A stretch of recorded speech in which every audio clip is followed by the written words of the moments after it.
ପ୍ରଥମ ଶ୍ରେଣୀରୁ ଅଷ୍ଟମ ଶ୍ରେଣୀ ମଧ୍ୟରେ ପଢୁଥିବା ସମସ୍ତ ଶିକ୍ଷାର୍ଥୀମାନଙ୍କର ଅପାର ଆଇଡି ପ୍ରସ୍ତୁତ କରାଯିବ। ସେଥି ନିମନ୍ତେ ପିତାମାତା ଓ ଆଇନଗତ ଅଭିଭାବକମାନେ ନିଜର ସମ୍ମତି ପତ୍ର ପ୍ରଦାନ କରିବେ। ଏହି ପତ୍ରଟି 30/11/2024 ଶନିବାର ଦିନ ବିଦ୍ୟାଳୟମାନଙ୍କରେ ସବମିଟ୍ କରାଯିବ। ଏହି ପତ୍ରଟି ଆମର ଦିଲ୍ଲୀରୁ ମାନେ ନିର୍ଦ୍ଦେଶ ଦିଆଯାଇଛି ରାଜ୍ୟ ସରକାରମାନଙ୍କୁ। ରାଜ୍ୟ ସରକାରମାନେ ଆମର ଯିଏକି ଆମର ଅନନ୍ୟା ଦାସ ଅଛନ୍ତି ରାଜ୍ୟ ପ୍ରକଳ୍ପ ନିର୍ଦ୍ଦେଶକ, ସେ ପ୍ରତ୍ୟେକ ବିଦ୍ୟାଳୟକୁ ଚିଠି କରିଛନ୍ତି। ଏଥିପାଇଁ ଶନିବାର ଦିନ ସାରା ରାଜ୍ୟରେ ଏହି ବୈଠକଟି ଅନୁଷ୍ଠିତ ହେବ ଏବଂ ପିତାମାତା ବା ଅଭିଭାବକମାନେ ଏହି ଫର୍ମଟିକୁ ପୂରଣ କରିକି ଦେବେ। ଆସନ୍ତୁ ଦେଖିନେବା ଏହି ଫର୍ମରେ ଆପଣ କ'ଣ କ'ଣ ଲେଖିବେ। ପ୍ରଥମେ ଦେଖନ୍ତୁ, ଏଇଠି ଏହି ଫର୍ମଟି ଆପଣଙ୍କୁ ସ୍କୁଲରୁ ଦିଆଯିବ, ପ୍ରତ୍ୟେକ ସ୍କୁଲରୁ ଆପଣଙ୍କୁ ଦିଆଯିବ। ପ୍ରଥମେ ଦେଖନ୍ତୁ ଅଛି ଉପରେ ବିଦ୍ୟାଳୟର ନାମ। ଏଇଠି ଆପଣ ଆପଣଙ୍କର ସ୍କୁଲର ନାଁଟି ଲେଖିବେ। ମୁଁ ମୋ ସ୍କୁଲର ନାଁଟିକୁ ଲେଖି ନେଉଛି।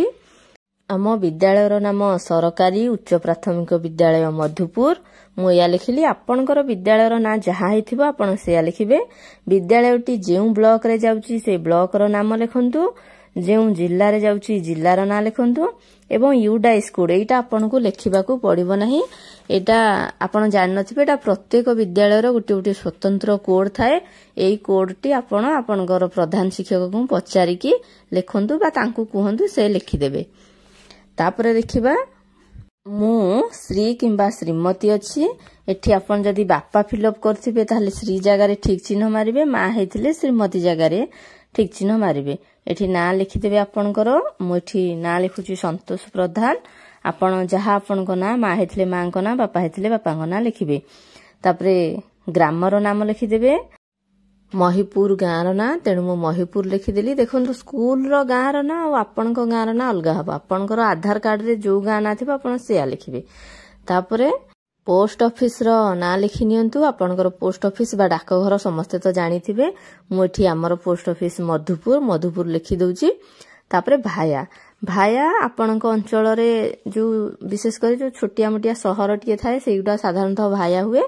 ଆପଣଙ୍କର ଅଞ୍ଚଳରେ ଯୋଉଟା ଆପଣଙ୍କର ଭାୟା, ଯଦି ଜାଣିନାହାନ୍ତି କାହାକୁ ଟିକେ ଗାଁରେ ଯିଏ ଟିକେ ଶିକ୍ଷିତ ଲୋକ ଥିବ ତାଙ୍କୁ ପଚାରିକି ଲେଖିପାରିବେ ବା ଟିଚର ମାନଙ୍କୁ ପଚାରିଲେ ବି ସେମାନେ କହିଦେବେ। ତାପରେ ଆମେ ଲେଖିବା କ'ଣ ନା ଜିଲ୍ଲା ଏଠି ଆମର ନୟାଗଡ଼, ତେଣୁ ମୁଁ ଏଠି ନୟାଗଡ଼ ଲେଖି ନେଉଛି।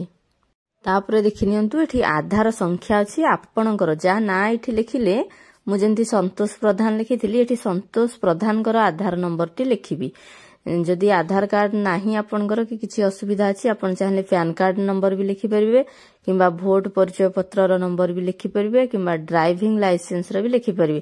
ଏଇ ଚାରିଟାରୁ ଯୋଉଟା ଗୋଟିଏ ଲେଖିଲେ ବି ହବ। ମୁଁ ଏଠି ସିକ୍ୟୁରିଟି ରିଜନରୁ ଲେଖିନି, ଆପଣ ଲେଖି ନିଅନ୍ତୁ। ପ୍ରାୟତଃ ସମସ୍ତଙ୍କ ପାଖରେ ତ ଆଧାର କାର୍ଡ ଥିବ। ଆଧାର ନମ୍ବର ଯୋଉ 12ଟି ନମ୍ବର ଅଛି, ସେ 12ଟି ନମ୍ବରକୁ ଆପଣ କ'ଣ କରନ୍ତୁ ନା ଏଠି ଫିଲ୍ଅପ୍ କରିଦିଅନ୍ତୁ ଆଧାର ସଂଖ୍ୟା ପାଖରେ। ତାପରେ ଦେଖନ୍ତୁ ଅଛି ମୋର ପୁଅ ବା ଝିଅ।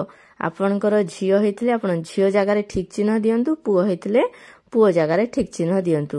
ତାର ନାଁଟି ଏଠି ଲେଖନ୍ତୁ। ଆପଣଙ୍କର ପୁଅ ନାଁ ଯାହା ବା ଝିଅ ହେଇଥିଲେ ଝିଅର ନାଁ ଟିକେ ଏଠି ଲେଖନ୍ତୁ। ଆଧାର ନମ୍ବର ଏଇଟା ଝିଅର ବା ପୁଅର ଆଧାର ନମ୍ବର ହବ। ଆପଣଙ୍କ ଆଧାର ନମ୍ବର ଉପରେ ରହିବ, ଷ୍ଟୁଡେଣ୍ଟର ବା ଶିକ୍ଷାର୍ଥୀର ଆଧାର ନମ୍ବର ଏଇ ଆଧାର ନମ୍ବର ତଳେ ରହିବ। ଏଇଠି ଆପଣଙ୍କ ଶିକ୍ଷାର୍ଥୀର ଆଧାର ନମ୍ବରଟି ଲେଖିବେ।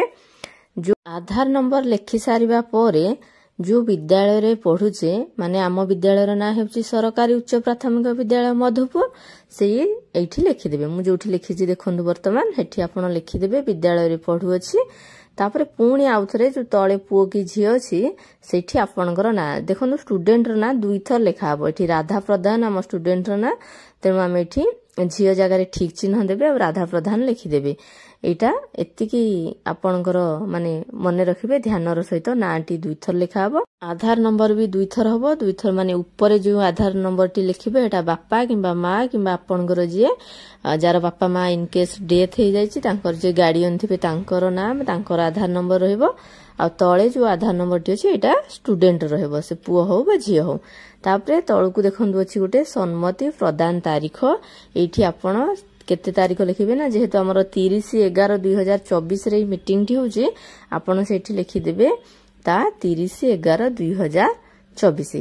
ସ୍ଥାନ ଯୋଉ ଆପଣଙ୍କର ବିଦ୍ୟାଳୟରେ ଯେହେତୁ ଦଉଛନ୍ତି, ତେଣୁ ସେଇ ବିଦ୍ୟାଳୟର ନାଁଟି ଏଠି ଲେଖିଦେବେ ବା ସେଇ ଜାଗାର ନାଁ तापरे रहला एपटे जो अच्छी देखो डाहाण पट साइड रे पिता माता बा आईनगत अभिभावक स्वाक्षर एठी आपण आपणकर निज दस्खतटी करिनेबे जहाँ जदि टिप चिन्ह दउथिबे टिप चिन्ह मारिबे जदि साइन करथुबे साइन करिवे तापरे जो तळे अछि एटा आपण करबा किछि दरकार नै एटा से स्कूल रो प्रधान शिक्षक माने करिवे बा प्रिंसिपल जे भी थिबे से करिवे एटा तांको काम आपण एथरे हाथ मारिबे नाही एटी थिला आमर अपार आईडी फॉर्म किपरि पूरण करिवे सविशेष विवरणी जदि आपन किछि डाउट रहि जाउछि ताहाले कमेंट माध्यम रे जणाई परिबे वीडियोटी भल लागले लाइक करिवे वीडियोटी को एवं चैनल को सब्सक्राइब करिवे एवं जदि किछि डाउट रहि गला आपन कोटा बुझी पारले नहीं ताहाले कमेंट माध्यम रे जणांतु आमे से डाउट टी को क्लियर करबा को चेष्टा करिवो आ बहुत बहुत धन्यवाद।